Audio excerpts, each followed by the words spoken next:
Što se mene lično tiče, razlika između 13. i 14. saziva je velika. U 13. sazivu su se, opozicija se dogovarala, opozicija je bila složnija, opozicija je, podržavali su jedne druge, pa čak i individualno i mogli smo tada bilo šta da se dogovorimo, da se organizujemo. Slavice, jako me zanima šta se sve dešava u Skupštini.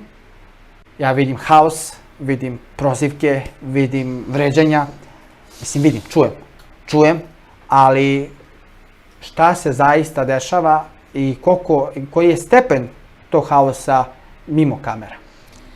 Što se mene lično tiče, razlika između 13. i 14. saziva je velika. U 13. sazivu su se, opozicija se dogovarala, opozicija je bila složnija, opozicija je, podržavali su jedne druge, pa čak i individualno i mogli smo tada bilo šta da se dogovorimo, da se organizujemo, pa čak i kada su bili ti dani, 16 dana aktivizma protiv nasilja, svi smo bili zajedno i zajedno smo planirali, niti je bilo sujete, niti je bilo nikakvog sabotiranja tog rada. 14. saziv je sve suprotno od toga. U 14. sazivu nema neke saradnje među opozicijom, među strankama, među liderima. Ja stičem utisak da svako bi tu da drži šapu nad koalicijom, da se pita, da odlučuje, a opet porasli su apetiti nekih drugih opozicionih lidera, posebno sad nekih novih stranaka koje su se i pojavile, koje su nikle od pokreta, su postale stranke. Ja ne znam ni kako su postali, pošto sam ja učestvovala u prikupljanju potpisa, to je ogroman posao i strašno naporan posao prikupiti potpise i registrovati stranku. Mislim da trenutno u opoziciji svaki lider i nekoliko ljudi oko njega pretenduju da budu deo vlasti i da su spremni na svaku vrstu i dogovora i pregovora i svašta možemo očekivati u budućnosti. Mene lično šta je zabolelo? Zabolela me je u jednom momentu izjava Milenka Jovanova kada smo mi zamenjivani u odborima i u parlamentarnim delegacijama, kada je rekao dogovor sa kolegijuma između pozicije i opozicije da se podrže predlozi opozicije i da se glasa za one predstavnike koji nisu u sali. To znači da mi, poslanici koji smo podržali studente, koji smo zaista podržali predlog studenta da legitimitet Skupštini, posebno kada su donošeni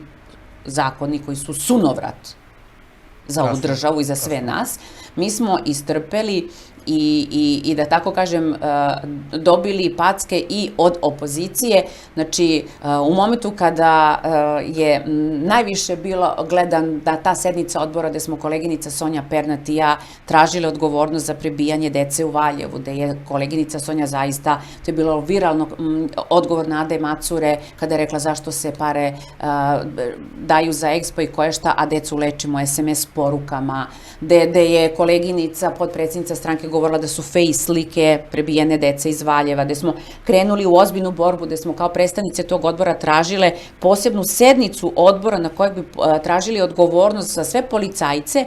Mi smo u stvari najveći šamar dobili od naših, da tako kažem, kolega iz opozicije. I, na primjer, neke napade koje mi doživljavamo, koje smo stale kao samostalne opozicione poslanike, niko ne spominje pretnje koje mi imamo, niko ugroženost našu, niko te privatne i krivične tužbe i parnice koje se vode protiv nas. Niko nije stao u našu zaštitu i rekao da, vi se nalazite, mi smo tu za vas. I samim tim činom izbacivanja i samim tim činom pokazivanja da mi nismo njima bitni i važni, oni su nas dodatno ugrozili. Posebno ja govorim za sebe, Narodni pokret Srbije.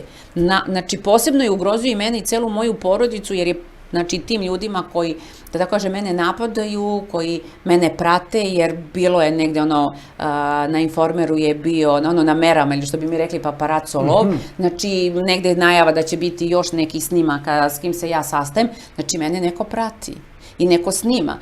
Strašno bi bilo, uhodi, ja živim jedan normalni život kao svaka građanka, šetam se sa unučićima, odvodim vrtić na sportove, na raznorazne rođendane aktivnosti. Ja ne želim da ugrozim život ni svojih unuka, a ni osoba i dece koja se druže sa mojim uničićem. Niko nije stao u moju zaštitu i niko nije rekao da postoje još poslanika koji su ugroženi. Tako da je, što se tiče Skupštine, po meni zaista jedna baš onako bezvezna atmosfera i to da se učestvuje u radu Skupštine da bi građani znali, da bi se građanima objasnilo zašto je donošenje nekog zakona loše, pa građani to već znaju. Pa nije znači funkcija narodnog poslanika koji je ustavna kategorija, da ih vređa Milenko Jovanov, Marijan Rističević, Ana Brnabić, jer svaka izgovorena reč i sve ono što se kaže samo šlagvort i odličan materijal njima, posebno kažem Ani Brnabić i Milenku Jovanovu, da se obrate svom glasačkom telu i da ponize opoziciju i opozicione poslanike i vi tako sada imate, a mi treba u stvari sad najviše da delujemo, da preobratimo te njihovo glasačko telo da glasaju protiv njih. A samim odlaskom tamo i onim izgovorenim rečima koji ih, kažem, pozicija onako zatrpava, ne štedeći ni vreme, ni reči, ni izraze, ne postiže se ništa.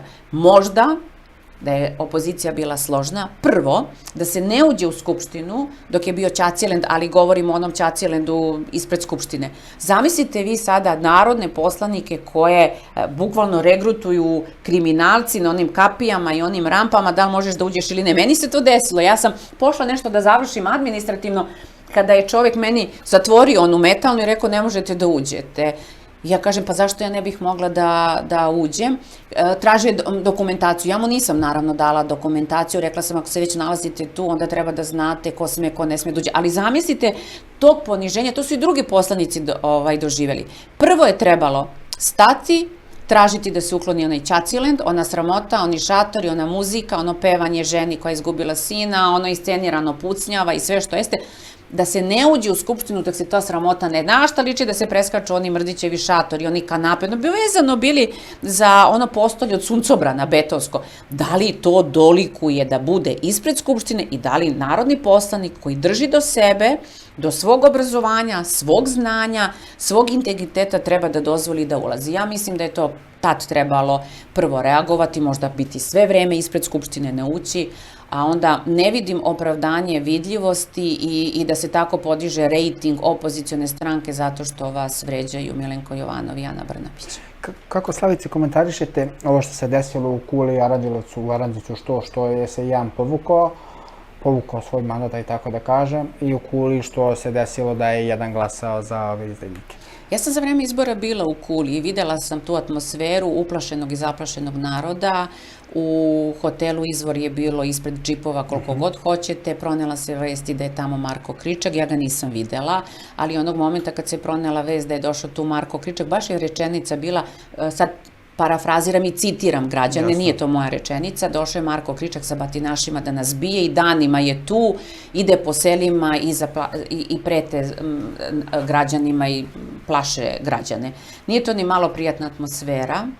Znam da su tamo u 2 ili 3 firme tražili, ne kažem Marko Kričak, nego predstavnici Srpske napredne stranke, odnosno njihovi koordinatori, išli su kod vlasnika tih firmi i tražili su da im se donese spisak njihovih radnika da će glasati za Srpsku naprednu stranku ako misle da ostane na poslu, a ti ljudi, eto konkretno Šamot, mogu i dalje da nastave sa svojim biznisom. Mnogo je to velika ucena. U Aranđelovcu mislim da se desio strah kod čoveka koji se povukao, a u Kuli sam sigurna da je neka prevara u pitanju. Jer je Srpska napredna stranka spremna na sve, pa Toma Nikolić je došao na prevaru, jer tamo bacao neke džakove s nekim listićima, glumio neko ludivo, pa tako da što se tiče njih mi samo možemo da očekujemo prevaru, laž, nasilje i sve ono što je neregularno i nezakonito. Dragi gledalci, lajkujte ovaj video, zapratite ovaj kanal, ne zbog nas, već zbog istine. Zašto? Pa da biste više puta čuli istinu koja se upravo emituje na ovom YouTube kanalu. Na kanalu K013 portal i na kanalu K013 online.